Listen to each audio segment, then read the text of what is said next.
Metal Gear. A household name. A colossus of a series spanning 30 years at this point.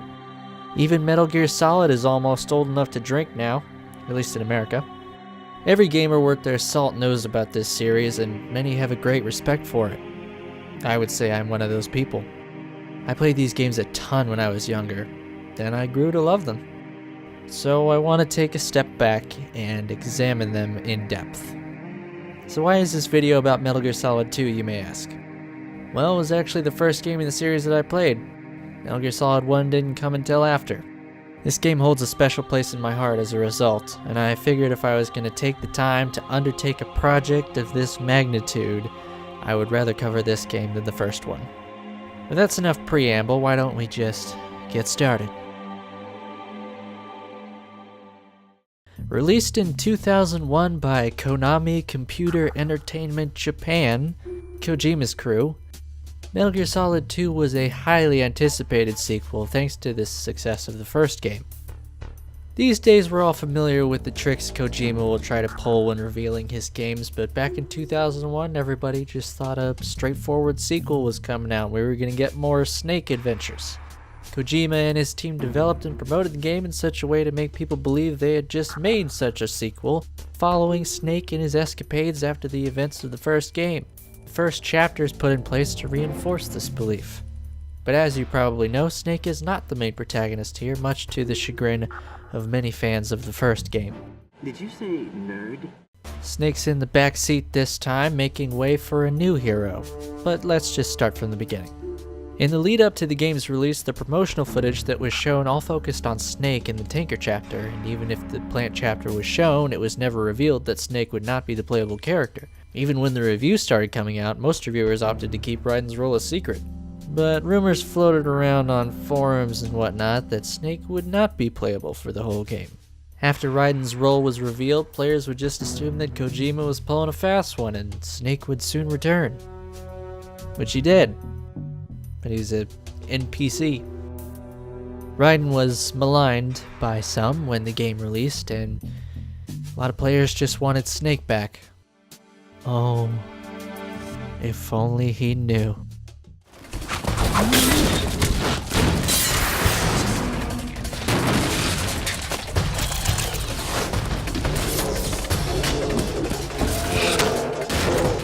Yeah, I don't think that would have worked out for Sciatica over here.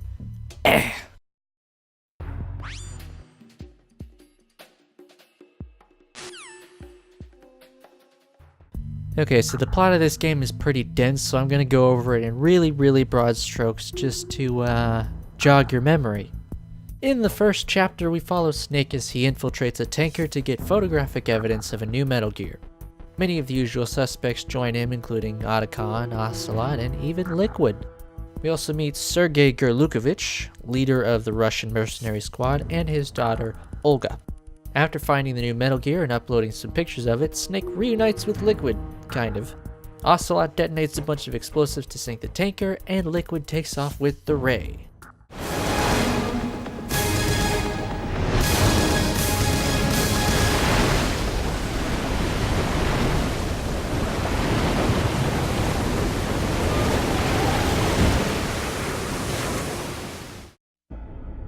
After this chapter ends, we launch into the Plant chapter with Snake, Raiden. His name's Raiden. He infiltrates the Big Shell in a way very reminiscent of Snake's Shadow Moses infiltration. He then sees and hears things that lead him to believe Snake is still alive, all the while being told by the Colonel that Snake is dead. Raiden's initial orders are to rescue the President and the other hostages who have been taken by the terrorists.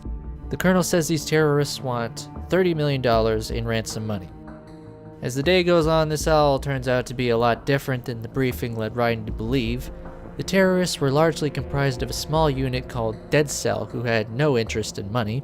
What they did have was a nuke that they intended to launch regardless of what anyone else did.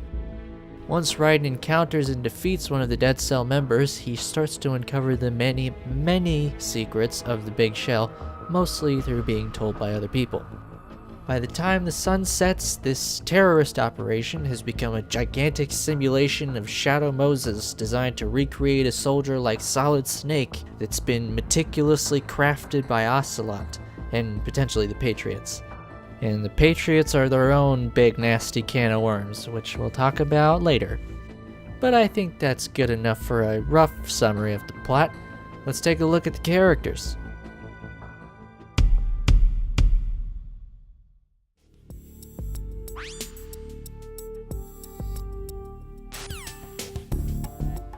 Not much is known about this Iroquois Pliskin.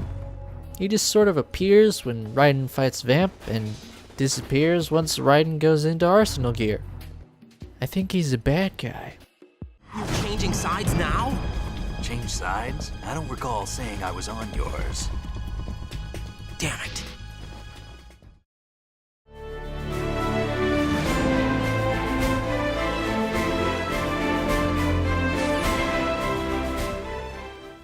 Okay, I kid.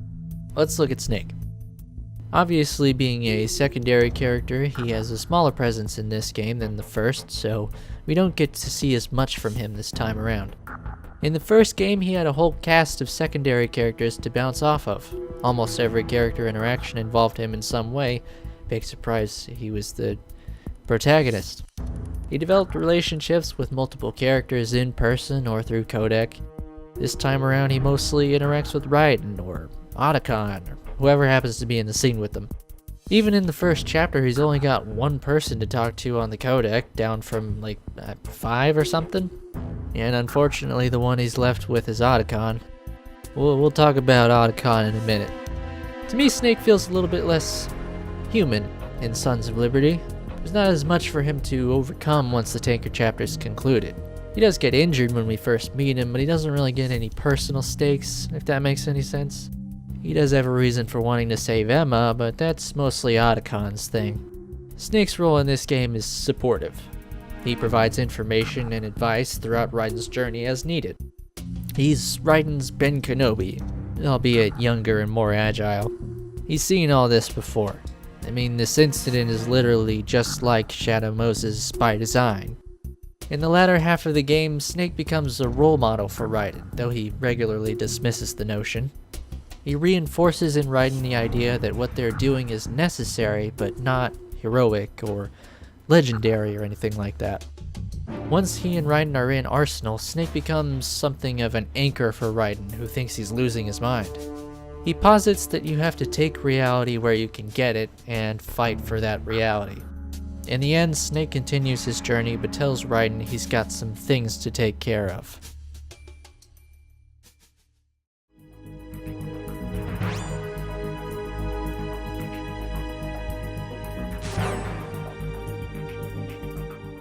So Raiden's our protagonist this time around, and as such gets the most attention in terms of character arc, development, and backstory. He's intentionally made to seem unappealing to the average player who wants their badass merc fix.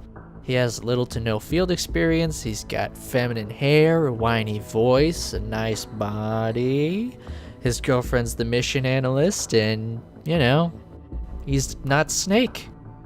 But all of this makes Raiden unique, at least compared to Snake. This game just wouldn't be the same if our favorite gruff-voiced stealth boy retained protag status. If for no other reason than Kojima just doesn't have any desire to produce straightforward sequels, which I personally appreciate. Anyway, I'm getting a little off topic. Raiden serves as a vehicle for the player, a common practice in video games. His knowledge about the plot is at the mercy of what he's told on screen. The player knows exactly as much as he does in terms of the event the game is revolving around.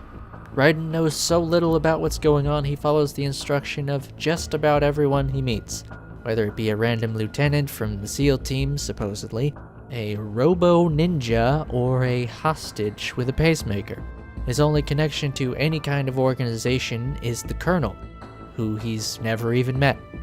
Much like the player, he is thrust into this unknown location, just moving forward blindly with little to no idea of what will happen next or how he'll get through it.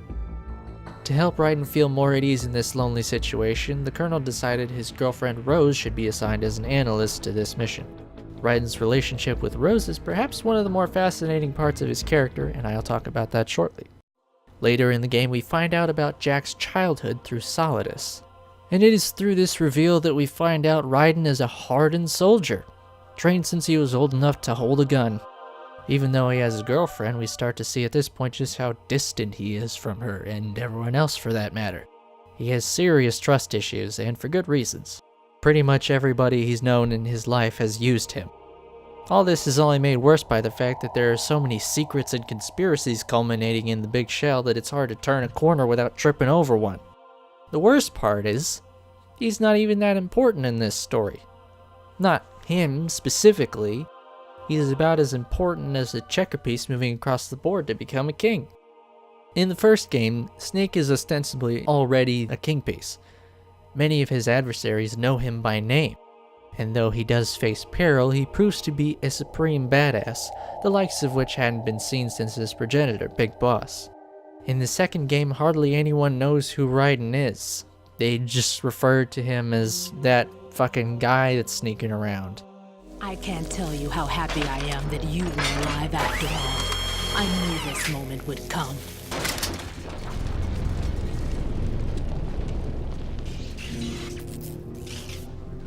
That's not him.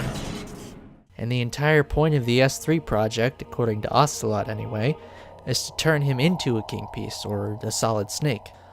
One thing about Raiden's character that really interests me is his motivation. For a long time I took character motivation in these games for granted, especially when it came to the protagonists, who are usually part of some kind of government organization. They were given orders for a mission, therefore that's why they're there doing what they're doing, full stop, end of story. This is actually the basic motivation Raiden has from the beginning, but the deeper he gets into everything, this hollow justification gets put under a microscope and he actually starts wondering himself what his real motivation is. He starts seeking one out. The game does a similar trick with the Colonel, giving you something really bog standard that you've seen time and time again only to reveal that it ain't what it seemed. But I suppose that's the MO of the game in general. So the whole game is predicated on subverting expectations and surprising you with twists, and Raiden's the conduit through which all these revelations take hold. Seems like Raiden's whole life is just a big case of wrong place, wrong time. Well, except maybe April 30th. Do you know what day it is tomorrow? April 30th. Is there something special about it?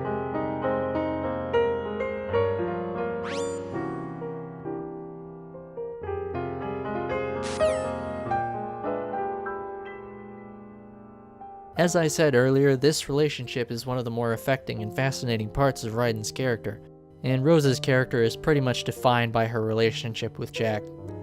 Normally this would be a harsh criticism, but considering the fact that she's not physically present for the majority of the game and the relationship itself is so interesting, I'm okay with it.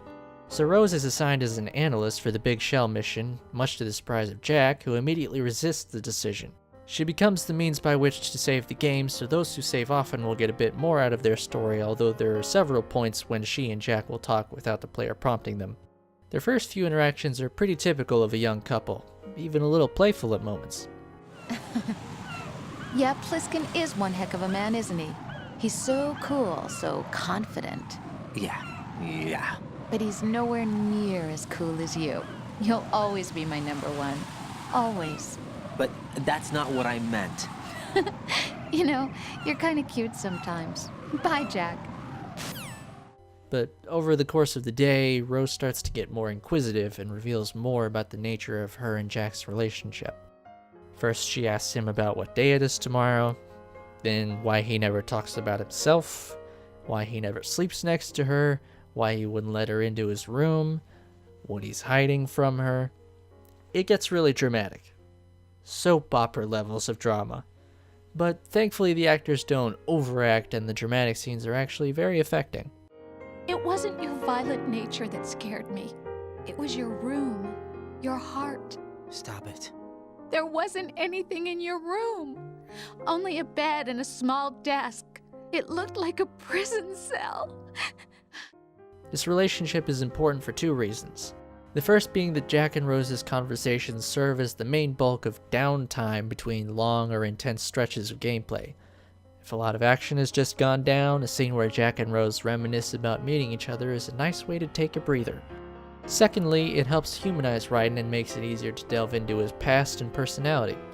We see not only how he deals with official business, but how he treats his partner, which is frankly more interesting. Things get a little weird toward the final act when the Patriot AI, for lack of a better term, starts going haywire. Both the Colonel and Rose start behaving very weirdly and eventually just dump a bunch of conspiracy propaganda on Jack. The prevailing theory seems to be that Rose is actually talking to Jack for about 90% of the game, basically up until she reveals the pregnancy.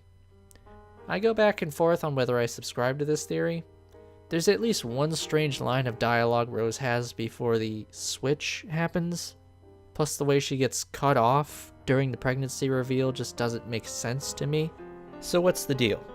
When is Rose Rose, and when is she a robot? Well, I think it doesn't matter to a certain extent. The fact that there are two different versions of Rose gives Jack cause to think he somehow imagined her regardless of the exact course of events. This goes for the player as well. Up to this point, we've never seen Rose in person, so what makes us think she's real? I think if you were to ask Kojima when the switch happens, he would say, I don't know, that was 17 years ago. But if you were to ask him shortly after release, he probably wouldn't give a concrete answer because there isn't one. The point of having two Roses is to create confusion, and having a clear delineation between the two dilutes that. That's my argument anyway. So after the final battle with Solidus, we finally see Jack and Rose interacting face to face. I will say it's a little odd that Rose doesn't seem all that relieved to see Jack. It's kind of like she's picking him up at the airport or something.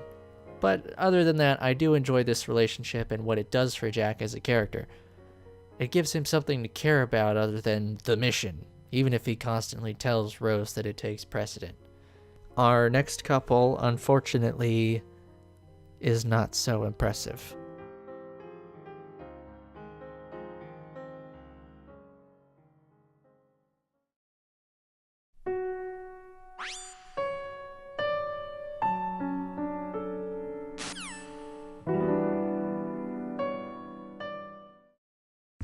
So, I don't know what happened with Otacon this time around.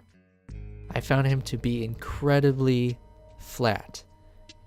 And I understand that this is more about the performance than the actual character, but I really had trouble caring about the character. And I like Otacon. I like Christopher Randolph's voice work. The games I've played most recently in this series, other than this one, are the first game and The Phantom Pain. He turns in great performances in both, before and after this game, so I don't know why he seems so dull in this one. It's like he isn't the same character. Otacon and Huey are typically very anxious and pitiful, and it makes for some really interesting and memorable performances. When we first meet Otacon, he fucking pisses himself and mumbles some crap about anime. In this game, he's... I don't know, he helps with stuff. He's a smart one who does the stuff. Oh, he misunderstands classic parables. So there's that. There is one point in the game where he gets really sad, but even then it falls into the bad side of soap opera drama. You know, he's been boring for the whole game. Oh, but now he's telling us about banging his stepmom and his dad hanging himself. Okay. I didn't care about him before, so I'm not going to start caring just because we're suddenly having a dramatic moment. A lot of Otacon's story in this game revolves around his relationship with Emma, which honestly did not impress me. Why don't we just jump into that? Emma, or EE, as Hal so obnoxiously calls her, turns up about halfway through the plant chapter. Raiden learns about her from the president, who tells him that she's Arsenal Gear's system programmer. She's basically the mastermind behind an AI that will put the whole world under the control of an abstract, unknowable force that makes decisions for the whole human race without human conscience or empathy. Now, why would she decide to help enslave the world to the will of a supernatural entity, you may ask? Well, you know when you were younger and you had a crush on this boy who was your stepbrother and was 11 years older than you and moved away? take yourself back to that place and tell me you wouldn't do the same thing for his affection. Go ahead. I'll wait. I wanted to hurt you. I wanted to see you suffer. I suppose you could make the she's young and dumb argument, but A, I'm not a fan of that logic in general, and B, if she can figure out how to program the goddamn Patriot AI, I think she can reason that jeopardizing all of humanity, including her and Hal, is not worth getting his attention. It's not that their relationship can't work. I believe that any premise can work if executed properly, but the circumstances of their meeting, the motivation for her actions, and the general flatness of Hal's performance just make the whole thing uninteresting. This is the relationship I care about.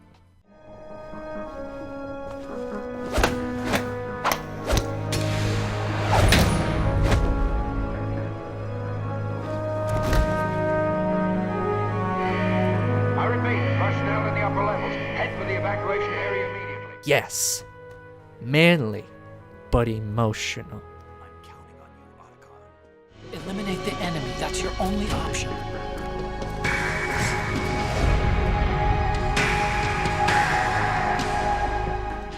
I will never not think that's cool.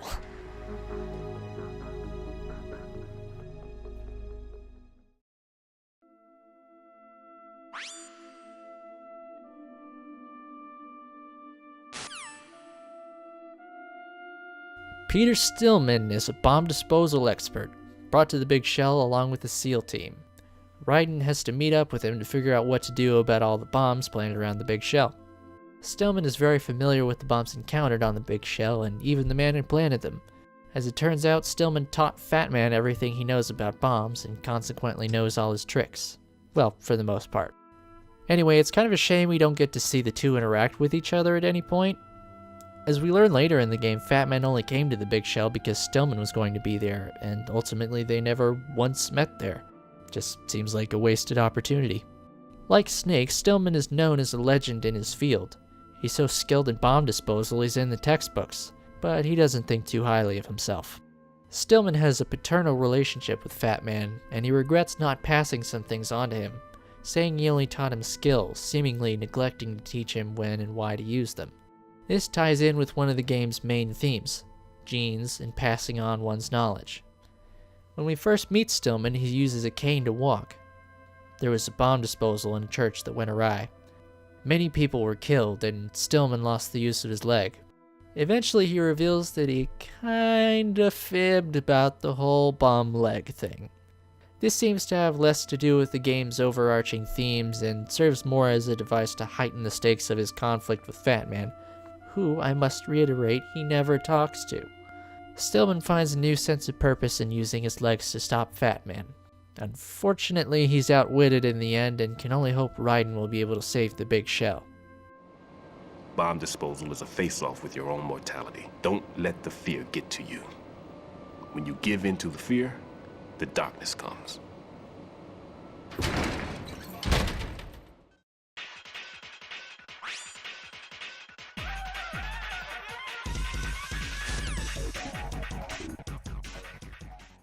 Fat Man is one of my favorite things about this game. He may not have a rich backstory, or a huge presence in the game, or even a fucking name, but he provides a very important service to this game. It can get pretty grim. In fact, that's pretty much the default state, so Fat Man is a blessing that was important to keep some sense of levity afloat. Amongst all this talk of patriots, roles, simulations, and cover-ups, there's just a big, silly man who likes to drink wine, skate around, plant bombs, and generally live it up. God bless you, Fat Man. I'll never forget you.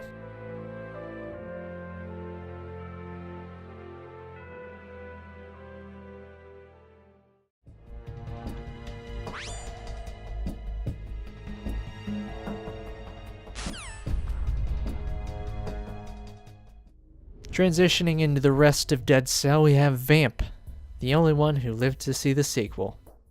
I actually felt that Vamp had less of an impact, even though he had a lot more screen time. I saw him as more of an obstacle than anything else, more part of the Dead Cell unit than his own character, which may be partially explained by the fact that he absorbed parts of his scrapped character known as the Chinaman. All I can really say about Vamp is that he has vampiric tendencies and has a certain respect for Fortune, whom he calls Queen, though as far as I can tell that's not really explained. His motivation is pretty weak. He just kinda resents the world because his group was disbanded. This is the blanket motivation given to all of Dead Cell, but the other members were given other reasons on top of that, for better or worse.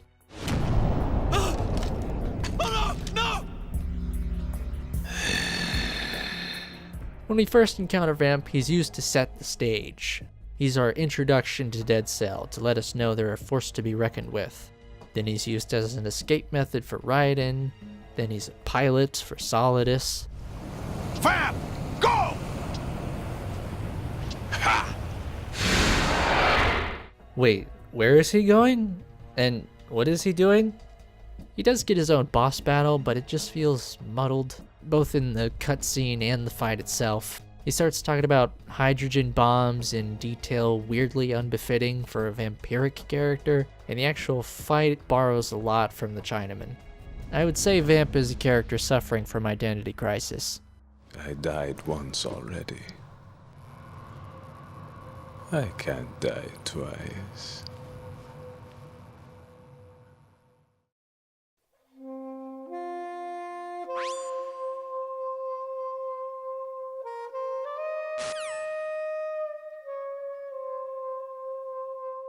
Finally, a female character who isn't just one half of a romance.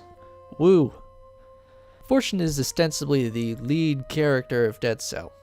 I hesitate to say she's the actual leader, because she only really seems to interact with Vamp, and even then she doesn't ever give him orders or anything like that.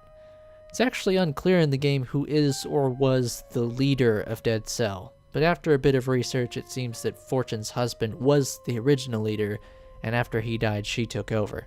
I say Fortune's the lead because she's given the most development in terms of her character. The Dead Cell members are given great introductions, and Fortune is obviously no exception. You get a sense of her abilities straight away, as well as her personality and status. Not to mention we get this gem.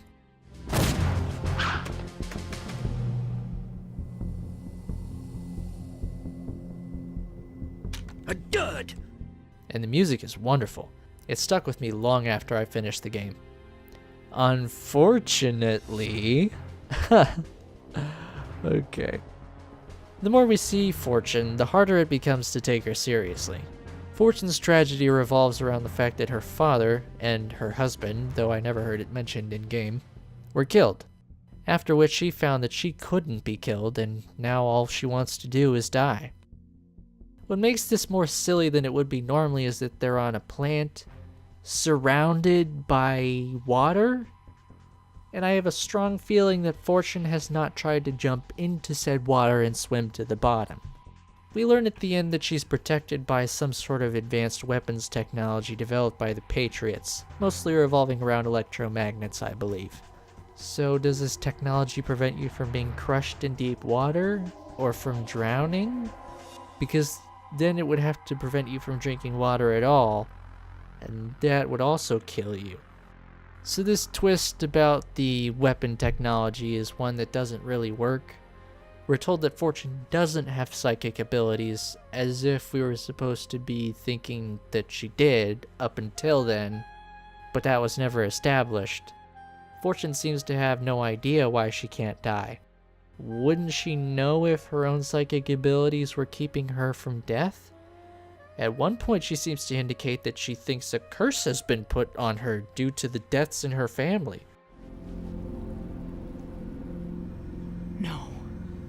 No, that death was meant for me. Why am I the only one that can't die? Alone again? Cheated out of death again? How long will you force me to live? How much longer, Dad? You've punished me enough. So really there's a double reveal of Fortune supposedly having these abilities, but then not actually having them. And then it turns out a few minutes later that she does have them. And to put a cherry on all of this, her motivation is silly as well. Why is Fortune killing people and making these grand plots if she just wants to die? Well, once she finally meets Snake, she tells him. Since no one can kill me, I may as well kill everyone I can. What? Fortune's lonely because of her dead husband and father, so she wants to kill everyone she can so that there will be no one left. Yeah, nothing cures loneliness like killing everyone. I could understand if she wanted to go after the people she felt were responsible for this loss she suffered, but she doesn't. She wants to kill everybody because she can't die. Look, don't get me wrong. I actually really like Fortune. In spite of all the stuff I just talked about, I think she has an interesting story, at least in theory. But I think the execution had a lot of flaws. I really liked the moment she had at the end when she defended everyone from the missile barrage, even if her psychic abilities were poorly established. I think Fortune is a good character with a poor script, if that makes any sense. My name is Helena Dolph Jackson, the daughter of a proud and noble soldier.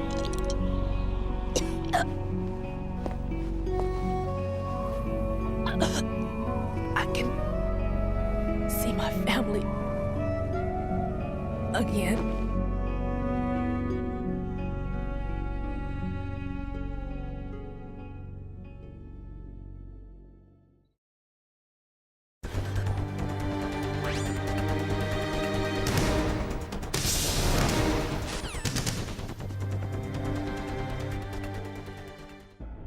Much like most people who play the game, Raiden seems to have an admiration for Solid Snake. He's heard tales about the man, the legend, who infiltrated Shadow Moses and exposed Metal Gear Rex. So imagine his surprise when he finds out that Snake is the one running this big shell terrorist operation. As a player, it's pretty clear from the start that it's a red herring. I just played as Snake 5 minutes ago. He's not a terrorist. And there he is right there, infiltrating the shell. Well, it turns out there's a third twin, bum bum bum, which was revealed in the first game. So yes, there are 3 snakes now, but the third one is not Gas Snake. Guess they didn't think it was very catchy. Solidus Snake, also known as former President George Sears, is the third clone of Big Boss, founder of Dead Cell, and father to Raiden. That's a lot of hats. We first meet Solidus while trying to get information from Ames. We don't get a good look at him, but it's clear he's an authority figure and he knows about Big Boss and his general goals. Then we meet him again on the connecting bridge where he shows off his anime super suit and tries to gun us down with a jet. And then we don't see him again until the endgame, where all is revealed. Solidus is our liquid stand-in. He's the main adversary for Raiden. The main antagonist is potentially debatable. You could say it's Ocelot, you could say it's the Patriots, or you could specifically say it's the 12 Wise Men, or you could say it's your own mind, man. But as far as the bad guy goes, Solidus is your man. When he formally introduces himself for the first time, he says he's Solid Snake. Now why is that, you may ask? Well, it's not really clear. Best I can figure is that it's meant to confuse, which it certainly does, so I'll give them that. Okay, well, what's his overall motivation? What's he doing at the Big Shell? Being one of Big Boss's clones, he's pretty much destined to be put into combat and or places of authority, and he checks both of those boxes pretty thoroughly. Having been through battles, wars, and high-level bureaucracy, he's had the realization over time that he's not in control of anything. Not his men in the case of combat, not his country in the case of his presidency, and not even himself. His decisions and actions are beholden to a higher power, and he doesn't like that. So he's devised a convoluted plan to combat an equally convoluted ethereal entity. And his goals are somewhat altruistic. He's not trying to take over the world necessarily. He's trying to free it from its shackles, as he sees it. In a different scenario, one could see Solidus and Raiden cooperating. In the end, the only real reason Solidus has for fighting Jack is that he believes Jack has information inside him that can lead him to the Patriots. It's in his nanomachines and the neural network they've formed. Yeah, the logic's wonky, but at least there's an actual reason for them to fight, because otherwise you would really wonder why they do it. Solidus did kill Jack's parents, but he only decides to reveal that right before the battle. And the motivation of there can be only one, or that they're just destined to fight, is played out, to put it mildly. But let's not forget the other party with a major role in this final battle.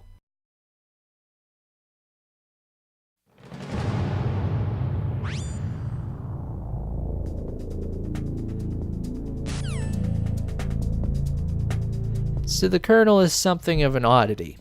First of all, he has no name, just a title. He of course looks and sounds like Campbell from the first game, but for obvious reasons it's clear that ain't him.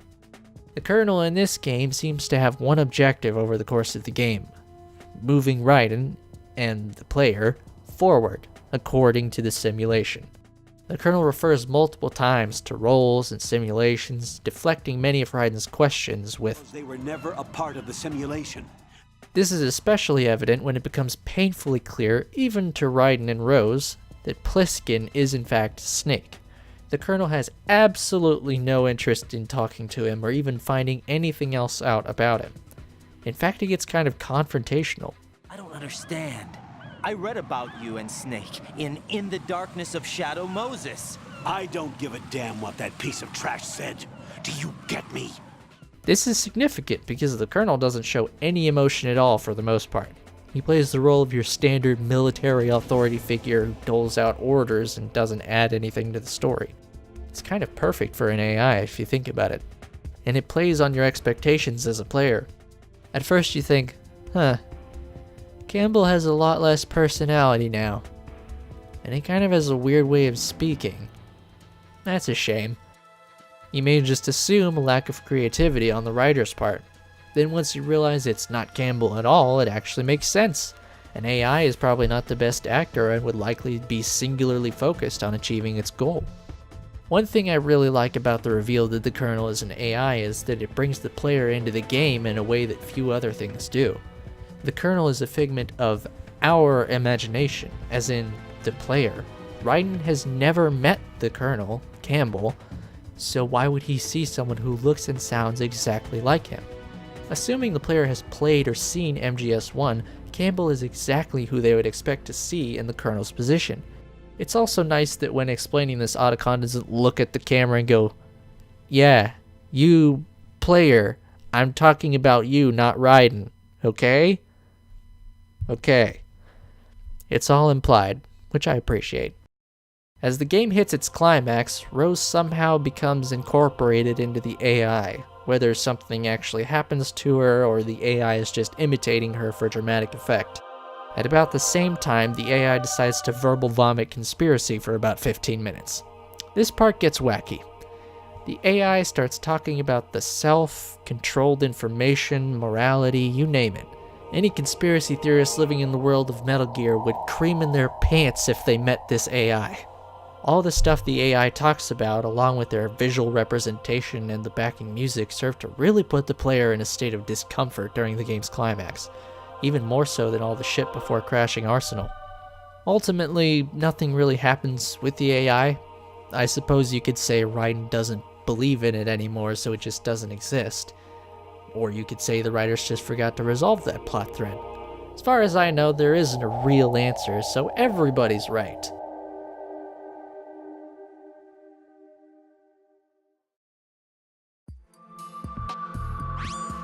Revolver!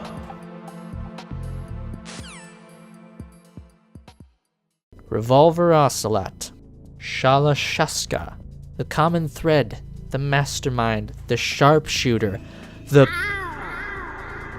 you get the idea. Where to even begin with Ocelot? He's everywhere, always watching, always plotting. Well, except Peace Walker, I guess. I just didn't feel like it that time. In this game, he's more or less the same character he was in the first game, which is not the case in future games. He does occasionally get hijacked by Liquid Snake, which I'll touch on in a bit, but there are no illusions about Ocelot in this game. In the first one, he seemed like a henchman to Liquid, a competent henchman, but still a second in command. In this game, it's clear from the beginning that he is omniscient, omnipresent, omnipotent, alpha, omega, and OP. Not literally, but he has uncanny knowledge about every situation he steps into and is always prepared for every contingency. Which is part of the reason I really wish they hadn't included Liquid as Ocelot's possessed right arm. I'm not necessarily a fan of the omniscient character who's never caught off guard or unprepared, but this just really undermines that. He can thwart any obstacle except this one thing that's completely avoidable. I mean, did he really have to take Liquid's arm? Could he not find a single other right arm in the whole world? I mean, he got a hold of the best doctors in the world to get it put on. He couldn't find another arm. All that aside, the other problem with Liquid inserting himself into Ocelot's role is that Liquid sucks. He's a much less interesting character than Ocelot. He just serves as a shadow to Snake's light, a red to his blue, a Coke to his Pepsi. He's not even in the game long enough for any development.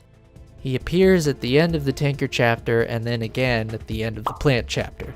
His only want seems to be to steal Metal Gear while Snake watches. It's what he does both times. I guess he wants to take out the Patriots. He does mention it exactly one time. Also, his voice actor's just not good, or at least he was given bad direction. Exactly. I was controlling him. You're the only one that can free me. After all this is almost appropriate in a weird way if you look at it through the lens of Liquid being the recessive twin, paralleling that with game storytelling recession, bad voice acting or direction, poor motivation, lack of screen time, and therefore lack of character. But I don't think that's what the writers had in mind. I think it's just a bit toss. there's room for only one Snake and one big boss.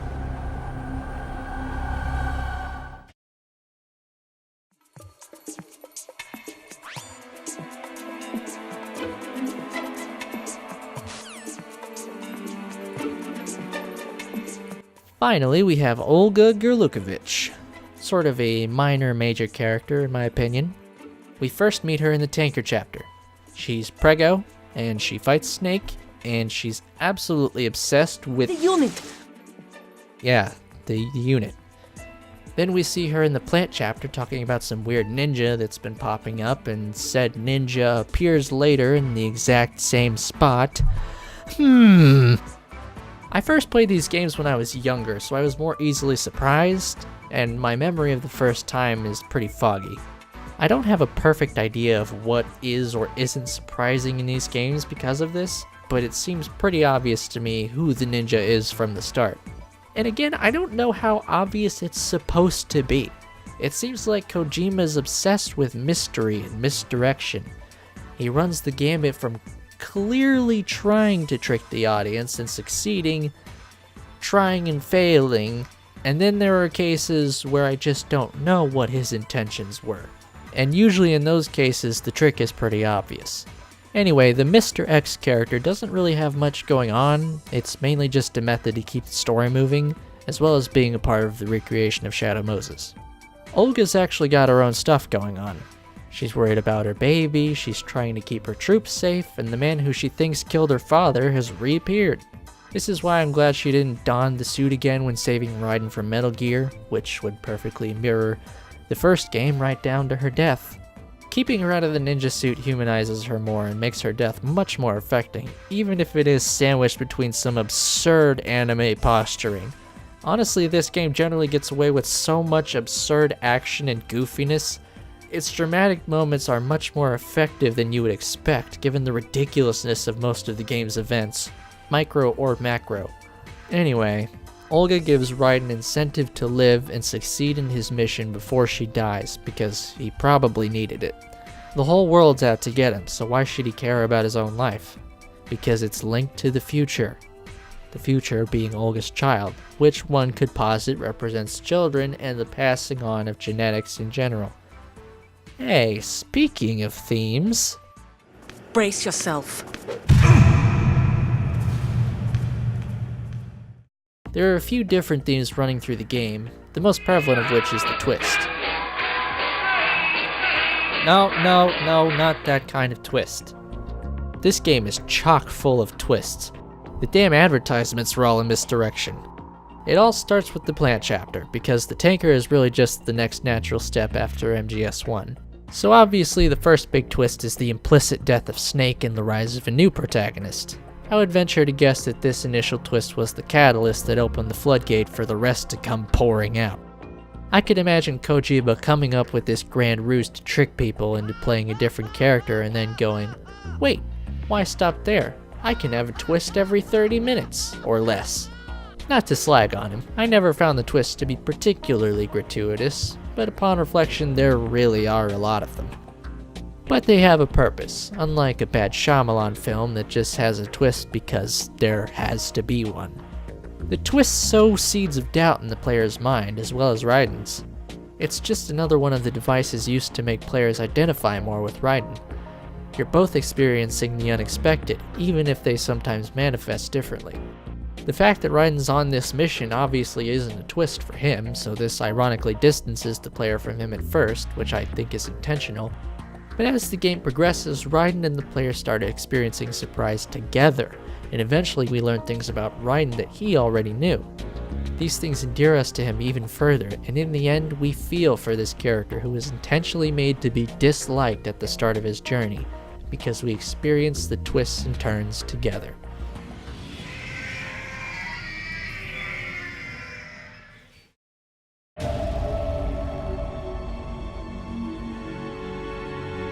When the main baddie is the former president, it's pretty clear that corruption is afoot. Corruption is, of course, present in the real world. Depending on who you ask, there can be a lot. But in this world, it is absolute. Big Shell? Literally a shell for Mega Metal Gear. Innocuous girl who knows how to code? The harbinger of destruction. Hot dog stand on the corner? Probably a weapon of mass destruction or something. This plays into the twist theme somewhat. Throughout the game, Raiden is told one thing and shown another so many times that it gets difficult to parse what's real, who to trust, and what to think. Maybe everybody's lying to him. Who's to say? People don't just lie in this game either. They act. Par exemple. In this scene, Ocelot is surprised by the ninja. He thinks it's the same one from Shadow Moses. Except he fucking doesn't. He's orchestrated almost all of the events in the game.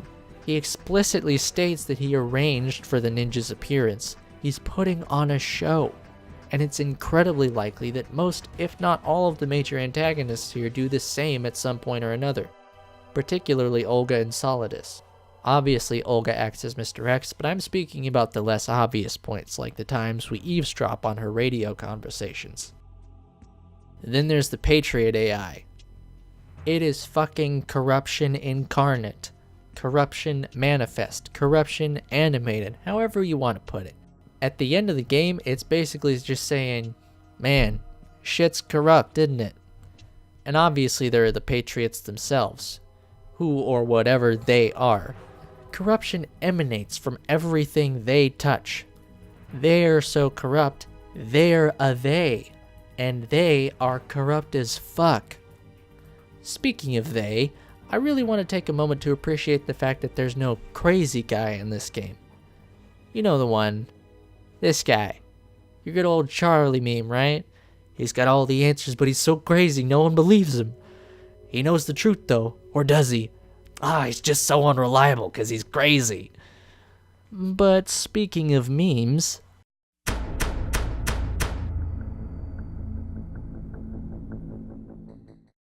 memes are another major theme in this game.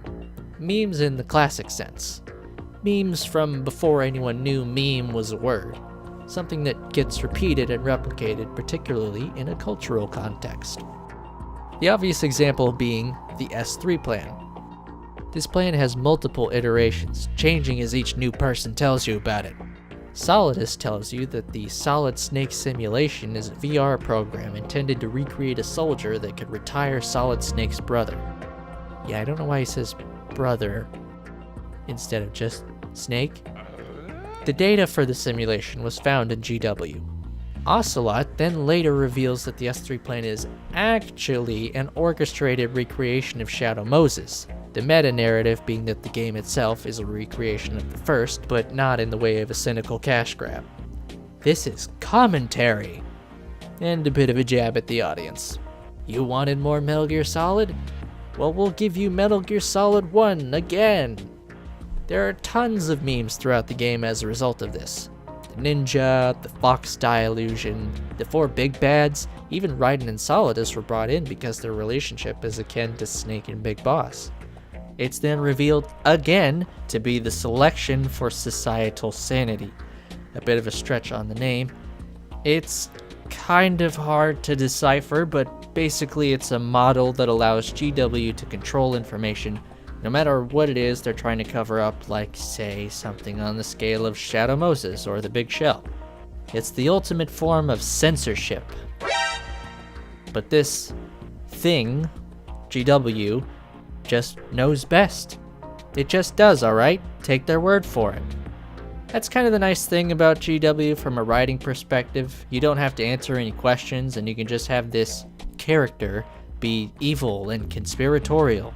GW is a thing, and its motivation is protecting humans from information overload. And it does this by deciding to, or something. To be fair, protecting humans from information overload in the internet age is actually a prescient and interesting idea, and I'm actually the last person to point that out. Literally everyone alive today has pointed this out already, including you watching right now. And everyone alive today will pass this information on to their children, which leads me to the final theme.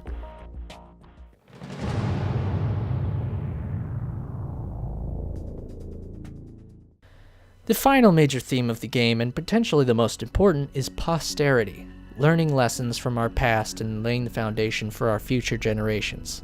This really becomes apparent in the last leg of the game, but it can be seen as early as meeting Peter Stillman. He doesn't have children of his own, but he played a big role in Fat Man's development. Stillman resents not telling him right from wrong or how to responsibly use his knowledge about bombs. Olga has her own child that she has to worry about, who Raiden is responsible for in some sense.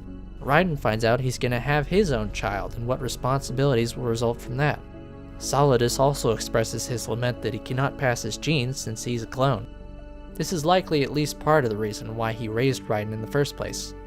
For the most part, I think he just wishes to be remembered, so this doesn't necessarily fit the theme, but I figured I'd mention it anyway. Then of course there's the proposed censorship of the Patriots and how that would affect future generations. Their basic argument is that the internet is bad because there's too much information available all the time, whereas before the internet some details would be forgotten. And they find this to be preferable because some of the details can be accessed without context and misinformation is very easy to spread. It's been pointed out time and time again, but this notion grows increasingly relevant with each passing year. What's ironic is that the counter to this diatribe from the Patriot AI is not necessarily an antithesis. Snake's speech to Raiden and to the audience post-credits doesn't say that information should be absolutely free to everyone, but instead says that the way information has been passed up until now is the way to go. But at the same time, I get the impression that Snake would say outright censorship is taking it too far.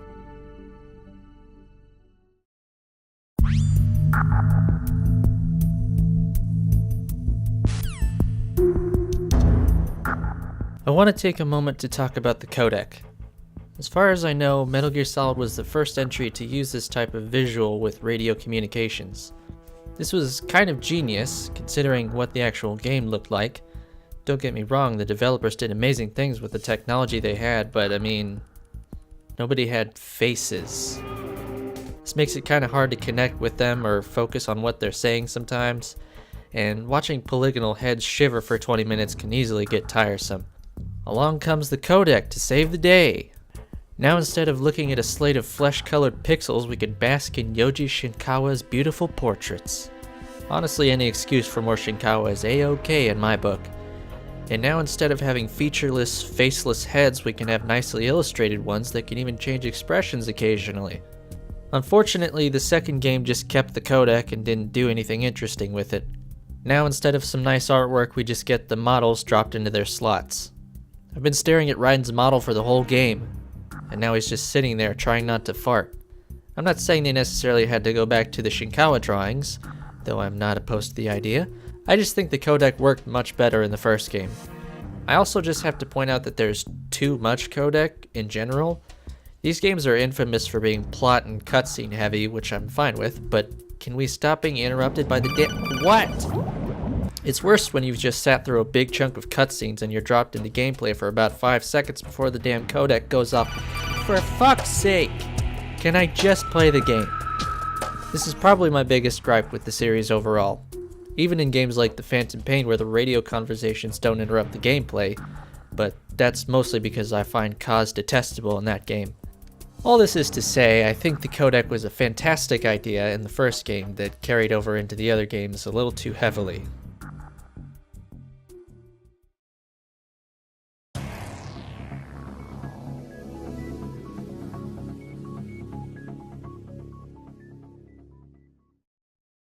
So we're talking about a video game. I should probably talk about how it actually plays. I'll be honest, I don't fancy myself a gameplay connoisseur, but I'll do my best to give a robust critique. I can say it seems like a natural evolution from the first game. Just looking at movement, there are several new options. Things like walking. I distinctly remember a codec conversation with Miller in the first game where he describes the delicate art of walking as a method of getting around quietly. It's something of which Snake was apparently incapable. Now he can do it. Our boy's come so far. He can also roll, hang off ledges, and run while aiming. Wait, they could do that in the first game too? Well, nobody fucking told me. This leads me to my next point. Metal Gear Solid has some really esoteric mechanics and controls. Though I think having esoteric mechanics is okay because this can lead to emergent moments that may not happen with standard mechanics that are more predictable. The controls, however, I find more vexing. It's difficult for me to remember how long I had been playing Metal Gear Solid games before I found out about the run and gun function, but it was definitely a while. The fact that an extra button press is necessary is odd enough, but the fact that it's never pointed out in any of the games, as far as I can remember, that you can even do this is just strange. The game will stop in its tracks to tell you how to swim, but this gets overlooked. Here's the problem. If you drop a player in water, they have to assume they can maneuver through it, so they'll move the sticks and press buttons to figure out how to navigate the water on their own. If you give them a gun and fix them in place when it's aimed, they'll assume there's nothing to be done about it. So basically, the game will gladly take plenty of time to tell you what you could intuitively learn, but neglect to tell you about the stuff you would never even think about, like doing chin-ups. But what about the core gameplay? The meat and potatoes? Like I said before, it's a natural evolution. Hiding behind corners, distracting guards, taking them out, generally trying not to be detected. But the major difference between Metal Gear Solids 1 and 2 is one particular piece of equipment which would become my go-to in every single game going forward. The tranquilizer gun. Suddenly I'm now armed with a magical device that I can just point at anyone and make them fall asleep, rendering me unseen while still keeping them alive. Oh no, I'm being faced with X number of guards, what will I do? Alright, I'll just trank them and go about my business. I'm hardly the first to complain about this, but there's a reason it comes up. The first game didn't have this magical gun, and as a result I'd have to get more creative, which is ultimately a more interesting and engrossing experience. That said, I think the developers knew to some extent what this new gun would do to the gameplay. I don't know if I would say it's the explicit reason that the guards in this game have communication devices and have to give regular updates, but it certainly seems like a means to mitigate the unrivaled power of the sleeping dart. All this is not to say that I can sleepwalk through the game, just that almost every problem had the same solution, and that can get kinda stale. God damn it, Raiden, stop fucking shaking! God, shit! This isn't happening. But you could just ignore the tranquilizer and have a totally different experience. This game provides you with just about all the tools that were available in the first one, so there's no reason to stick to the one method. I just play in the most efficient way that I can. So as far as general gameplay goes, it's about what you'd expect. What about the boss battles? They're okay. Honestly, I was surprised how lackluster some of the bosses were in this game. I'd say a majority of them come down to not getting hit and shooting the enemy. Now I realize if I just say that, it sounds like that could apply to most bosses, but let's look at the two bosses I find to be the most interesting. Big surprise, one of them's Fat Man. But I have my reasons. Fat Man is constantly moving around the map, planting bombs all over the place, plus he's wearing a suit that protects everything but his head. And his beautiful hands. So you've got to deal with the bombs on top of the boss himself. And you can't just shoot him while he's moving around, you gotta wait till he gets tired or hit him with a bomb. How ironic. Or you could figure out some other method of taking you out, I'm sure. My main point is just shooting him a bunch of times in rapid succession isn't the obvious option, unlike most other bosses. The other one I want to look at is Solidus. The solution here is simple, but it works. No gun, no shoot. Granted, the thing that most people want out of a final boss is a challenge that forces you to use most or all of the skills, tools, and knowledge you've accumulated over the course of the game. In this case, you fight him with a sword given to you about 30 minutes ago. It's at least a change of pace, and they did bother to introduce the sword before the final battle. I'm just saying, if the fight with Solidus was another avoid attacks and shoot a bunch of times affair, it probably wouldn't have been as memorable. The other fights really do come down to the same thing, with different scenarios dressing up the gameplay, so I won't go into them. This video is long enough already.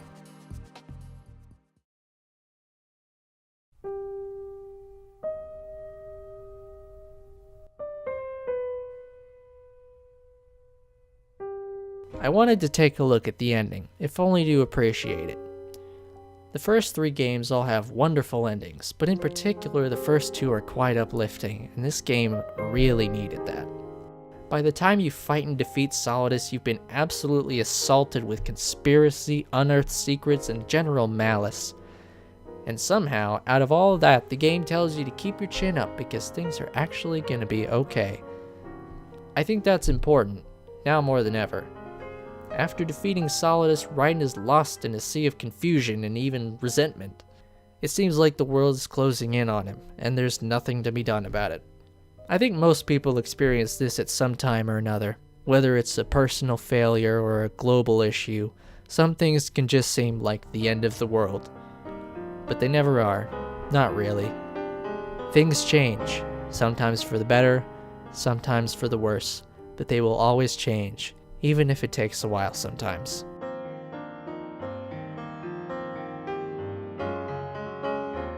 You just have to make the changes that are important to you. Find meaning in the madness. I realize I've stepped onto a bit of a soapbox here at the end, but these are some of the things that the ending says implicitly under all the explicit prose presented. The game drags you through hell and then reminds you at the end that no matter what you go through, you can move past it and move forward. Your future is not your past. You can learn from your mistakes, but you don't have to repeat them. Alright, that's enough of my gabbing. Thank you for watching this video. I put a lot of work into it. I hope it was enjoyable to watch. Thank you.